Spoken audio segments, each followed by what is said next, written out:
خلوني اكلمكم هو ازاي عداوة اورتن وكودي خربت والاجانب كلهم متضايقين من الحكايه دي، وايه الاسباب الحقيقيه، وممكن نلحق راس المنيا ولا لا بالشكل المغزي ده. عامل ايه صاحبه على ايفون؟ عايز تكسب؟ وصل الفيديو 40 لايك وطرح من الكومنتات، وتعالوا بقى نشوف الدنيا بتقول ايه. كان في فرصه قويه قوي مثيره بين بطل الدبليو دبليو اي كودي رودز ونسخه شريره من راندي اورتن، تمام؟ وبرضه خلت القصه تحس انها شويه ملخبطه في الدبليو دبليو اي، والموضوع بتحسه عشوائي جدا كده. الفكره الاساسيه كانت عبقريه، ان واحد بيقاتل واحد تاني بيدافع عن لقبه قدام التاني اللي هو بيطلع اسوأ نسخه منه كده، بس البناء بتاعها بدأ يبوظ بسبب البروموهات المتكرره والعاده الابداعيه انهم يروحوا للاستعراض قبل ما يستاهلوا اللحظه او يعملوها عدل. يعني هو بيكتب لحظه معينه عشان تفرقع وخلاص. فالعرض ركز السماك داون اللي فات كان ركز على رجوع بات ماكافي، وشخصيه واعلام رياضي مشهور كان هو بيساعد راندي اورتن، وده احبط ناس كتير لان انا قعدنا نقول ده بوب اورتن، ده مش عارف ذا روك، كيفن اوينز، حتى اليستر بلاك، الناس اللي هي الاكتيف روستر اوريدي. ولقينا في الاخر واحد ملوش دعوه بالمصارعه اصلا ولا فاهم حاجه. فالعرض ركز على رجوعه كده. المفروض ان الرجوع ده كان يشعل العداوه كده ويرجعوا ناس تكون ليها علاقه بالموضوع اصلا، او بتاريخ اورتن، او بتاريخ كودي واورتن مع بعض زي تيدي بياسي. فبدا الدبليو دبليو يوضحوا ان رجوع بات ماكافي كان راجع اصلا عشان يعمل هجوم مفاجئ، وهو راجع ان هو زي الشيطان بتاع راندي اورتن ويخليه قاسي اكتر وبتاع. المشكله مش في ان المفاجات وحشه، المشكله انها سحبت الانتباه من العداوه الوحيده اللي فعلا مهمه اصلا، وبدل ما تتعمق في الماضي بتاع اورتن وكودي وحاجات زي كده، العرض خلى الناس تفكر هو ليه بات ماكافي موجود اصلا في الليله دي كلها، وبقى محور القصه بتاعت راس المنيا. والشكوى الاكبر بانت ان الدبليو دبليو بتتعمد زياده عن اللزوم انها تحط اسامي مشاهير وناس من بره عشان تصنع النسخه الاكبر من الهيت او الحراره يعني او العصبيه. وكمان بدأوا يحطوا كلام بشع ان جيلي رول هيظهر في العداوه دي، وهو اللي هيبقى مساعد لكودي رودز. فيا جماعه انتوا بتعملوا ايه؟ دول نجمين كبار جدا وراس المنيا صباح الفل ومين ايفنت. فالناس بدأ يقول لك التغطيات ان جيلي رول حوالين سماك داون وكده ده راجع ان هو هيدخل في العداوه دي فعلا. المشكله بتبدأ لما الشغلانه بيستخدموهم كبديل عاطفي. عداوه زي دي ممكن ما تحتاجش يعني الحقن المتكرره بتاعت اكسجين المشاهير دي، عمال تحط مشاهير من كل ناحيه عشان تفضل عايشه، هي اوريدي بايعه باساميها، فاهمين ازاي؟ وحتى لو يا عم عايز تحط مشاهير، ما انت حاطط اي شو سبيد في ماتش لوجان وبتاع سيري، فليه تحط مشهور انا تاني؟ وده برضه بيخلي الناس تخاف. الجماهير بدات تقول لك احنا خايفين اللي يحصل مع ترافيس سكوت السنه اللي فاتت يحصل السنه دي، اللي هو تلاقي ماتش سينا وكودي واسمين كبار جدا وسينا شرير والماتش بيخلص بترافيس سكوت. يعني ده حاجه بشعه. فالدبليو دبليو عدت بمواقف كفايه تعرفها انها تتعلم من اخطائها وكده، بس برضه لسه لحد ما عايزين الغرض التجاري واللي بيبيع. وده اللي خلى بات ماكافي لما يشارك ما كانش تويست او صدمه عشوائيه، رغم ان هو حاسس كده. وحسب اي اس بي ان والدبليو دبليو اي قال لك احنا جايبين بات ماكافي ده لان برنامج ماكافي اليوم او تونايت ماكافي ده يعني بيتعرض عليه اس بي ان، وده برنامج بيتشاف كويس جدا، فاحنا عايزين ناخد الصيت بتاعه يعني. ومشكله تانية في راندي اورتن شخصيا ان البروموهات بتاعته بدات تبان مكرره قوي. يعني تقارير كتير بتقول لك ان القصه بدات قويه جدا وانت هتقلب شرير وشكل دموي كمان وبتاع، وبالذات ان اورتن فاهم في الحكايه دي. يعني اورتن 2010 ده مفيش حد اختلف عليه ان هو اعظم شرير في التاريخ. فانت مش جون سينا برضو عشان بنقول مثلا ما عندوش خبره اول مره شرير وبتاع، انت تقدر تبني شخصيه. والراجل اكتف جدا واداؤه في الحلبه حلو جدا، وبيقول لك حتى انا قدامي 10 سنين واعتزل، فكل حاجه مفروشه لك صح. فليه السيناريو يمشي كده؟ انا مش عارف. والعداوه بدات تعاني كمان من خطوات متابعه ضعيفه جدا ونقص في مواجهات مباشره. يعني ما فيش برومو مثلا يتخانقوا فيه بعد كده نلاقي موضوع اشتباك وكده. لا ده مثلا بيضرب مات كاردونا وكودي رودز يغيب اسبوع ويرجع، انا ما اعرفش ايه الرجوع اللي بعد اسبوع ده.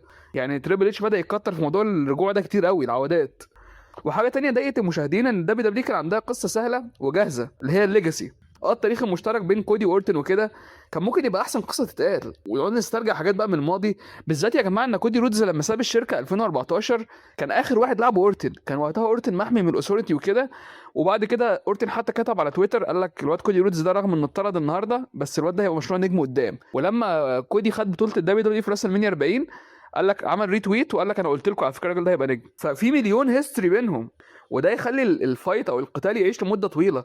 الدبليو دبليو ضيعت الفرصه دي انها تخلي العداوه عميقه وبسبب الاهمال وعدم التركيز وفكره ان هم طماعين في حته التدخل المشاهير. ولو هي فعلا محتاجه جرعه تقيله من المشاهير دي، طب فين اكبر نجم عندكم في العالم اللي هو دوين ذا روك جونسون؟ طب ما ذا روك يظهر يا عالم. وذا روك اللي حاول ياخد روح كودي وودز 2025 واللي خلى جون سينا يتحول شرير اختفى فجاه كده، ما بعد وقلع الدولي زي ما بيقولوا.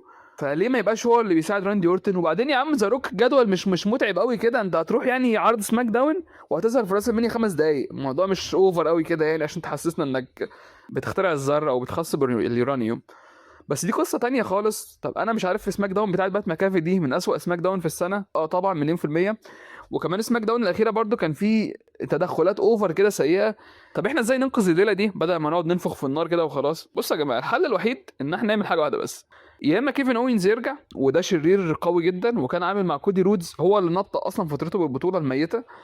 وكان اصلا الفورم بتاع كيفن اوينز الشرير ده كان بالنسبه لي يكتسح الروستر كله وياخد مصارع السنه باكتساح، بس هو للاسف اتصاب. فكيفن اوينز ممكن يكون جاهز يرجع، ده فكره حلوه جدا. العداوه دي يا جماعه لو صفصفت ان كودي بيتحامى في جيلي رول واورتن بيتحامى في بات ماكافي، ده بشاعه، ده مستحيل يحصل يعني. ده في ناس كتير كمان بيقول لك ان كودي هيكسب البطوله اصلا، يحتفظ بالبطوله. قال لك الموضوع عباره عن ايه، ان هو كان هيخش جيلي رول ويساعده، وفي نفس الوقت لان بات ماكافي حط شرط، قال لك انا لو اورتن خسر مش هظهر تاني في الدبليو دبليو اي. فدي فكره الدبليو دبليو اي بتحبها، وانا على فكره مقتنع بالحكايه دي. يعني الدبليو دبليو مثلا لو اقول لك لو كسبت شنطه ماني ان ذا بانك النهارده هصرفها في نفس اليوم، هتلاقي الشرط اتحقق طالما حطوا حاجه كده اون ذا لاين، زي ما درو ماكنتاير قال لك مثلا قبل كده.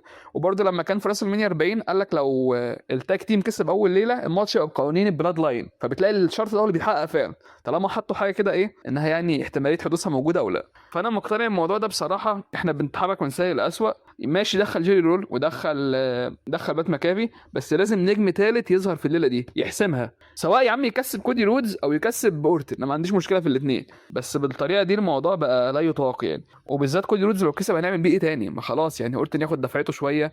الراجل مش عارف بقاله بتاع 5 راس المنيا ما كسبش الا واحده بتاعت جو هنري، ولا بتاع 8 راس المنيا كمان، وتصدر تاني مره في تاريخه ولا 3 مرات، وكودي متصدر 4 اكتر منه. ف يعني انا مش عارف اورتن دلوقتي، حتى انا مش عارف ادافع عنه من كتر ما هو البوكينج ده بشع وظالمه جدا يعني. ليه بات ماكافي مش عارف. ده كان رايي في الفيديو، وايه رايكم في نوعيه الفيديوهات دي عموما؟ احنا بنتكلم عن موضوع معين، انا كنت عملته مره عن البلاد لاين وتشاف كويس، وهي النوعيه دي من فيديوهات سلسه قوي في كل حاجه، في التحضير وفي لما مفيش اصلا سكريبت تقريبا، انا برتجل كله، وفي انها كمونتاج حتى اللي معايا وكده مش متعبه خالص. الموضوع سهل وغريب يعني، وفي نفس الوقت بيخلوكوا ابديتد، عارفين ازاي؟ يعني انت واحد مش متابع مصارعه او ما عندكش فكره عن ايه اللي بيحصل، بتلاقيني لميت لك السيناريو مفترض وجه. ان شاء الله راس المنيا هغطيها فيها حاجات كتير، ممكن مثلا اعمل لكم فيديو عن توقعات راس المنيا ازاي المفروض تتعمل، فيديوهات معينه. بالنسبه لبقيه الحوادث والحاجات دي هي مكمله معانا، ممكن اخر جزئين ما تشافوش بالشكل المأمول يعني، بس هي سلسله ناجحه جدا، وغالبا هيبقى اخر جزء بعد كده وادمجهم في بعض وخلاص، يعني لسه فيديوهين في السلسله دي. وبعد كده بقى نشوف ايه يعني. ده نوع جديد او انا عملته، اللي هو بعمل لكم مثلا هو المفروض تريبل اتش يتصرف ازاي. في نوع زي الاخبار ده مكمل معانا برضو، مستحدث مؤخرا انا اكتشفته كده فجاه ونجح كله. في فيديوهات يا جماعه عايز اوضح حاجه برضو، حكايه المصارعين دي، انا كنت عملت فيديو عن مصارع سعودي اسمه منصور.